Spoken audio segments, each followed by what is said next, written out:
As a publisher, you want your native ads to look as good as possible on your site. That's why we added many options for customizing your native ad zones, so you can control everything from the image to the font size, color, branding, and many other things. In this video, we'll look at a few things you might want to consider as a publisher when setting up your native ad zones. Quick layout versus custom layout. There are two ways of setting up a native ad zone, the quick layout and the custom layout. You can use quick layout if you simply want to set up a responsive ad zone and choose the aspect ratio of the zone's images. When you choose the image aspect ratio, the size of the image will be adapted to the container the ad zone is placed in. You can also use quick layout if you want to match a custom image size so that the ad zone looks the same as your site and fits in perfectly. When you choose a custom image size, the image size will be fixed, whichever container the ad zone is placed in. You can also use the custom layout. You can use the custom layout if you have a zone on your site of a specific size and want to create an ad zone that fits in it and looks good. So in this case, I have a zone of 700 by 400, and I create my ad zone to match that. Ensuring your text is visible. Many users just use the default text colors. However, if the background is dark, this may mean the text doesn't stand out or isn't visible. The default text color is designed to show well on light backgrounds, so if you were putting it on a site with a dark background, it might not be readable. It is useful to keep this in mind and adjust the text color accordingly. Of course, some sites give their users the option to choose between a dark and a light layout. If your site does this, the text color you choose might work for one, but not for the other. In this situation, you could either pick a text color that looks good on both settings, or in the advanced options, set a native background color.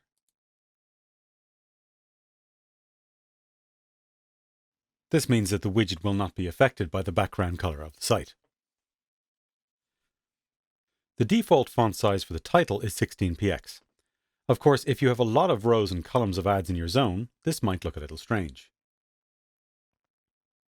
In the text formatting section, expand the title section and change the font size to something smaller. You can use the advanced options to further customize your native ad zone. Notice that the settings in advanced options will apply to both desktop and mobile. So the vertical spacing and the horizontal spacing set the number of pixels between the ads, vertically and horizontally. These are useful for ensuring that the ad zone fits in with the site, especially if you want your native ads to match exactly. You can also turn on and off the Powered By logo and choose where it appears. This does not affect the total size of the widget itself, but it does add a div with the Powered By logo at the top or at the bottom. Using custom CSS. In the custom CSS section, you can add custom CSS to ensure that the ad zone displays the way you want it on your site. Be aware that changes to the custom CSS won't show in the preview, only on your site. Alignment. The native ad zone can default to the left when it's put on your page, and you could use some custom CSS to align it to the center if you wish, like so. Text spacing. By default, the text in the title shows at a height of 90px. If this doesn't meet your needs, you can use custom CSS to set it to the size you need. Image settings. When using the quick layout, you set the aspect ratio for the image, such as 4:3, and the size of the widget is set automatically. In some cases, this may result in the image not displaying correctly, depending on the size of the container or the CSS style applied. So you can use the custom CSS section to fix this issue also. So adjusting mobile and desktop independently. So as you know, you can adjust how your native ads look on mobile and desktop independently to ensure that they look their best on each format. But space between the thumbnails is set only once for all devices in advanced options. Set the vertical spacing and the horizontal spacing, and ensure that it looks well on both desktop and mobile by looking at the preview. Adjusting the mobile breakpoint. The breakpoint can be set to 800px for iPad, 450px for mobile, and unresponsive. So at the moment, as you can see, desktop and tablet display in a 4:1. So the breakpoint is between tablet and mobile, which is small. But if we set it to medium,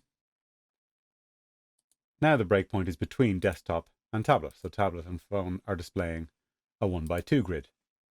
So for example, if we had a grid of 4:1 and we have a grid of 2 by 2 on a phone, we might decide that while that looks good on a phone, it doesn't look so good on tablet, so we can put the breakpoint lower. And that way desktop and tablet look roughly the same. I hope you found these tips useful.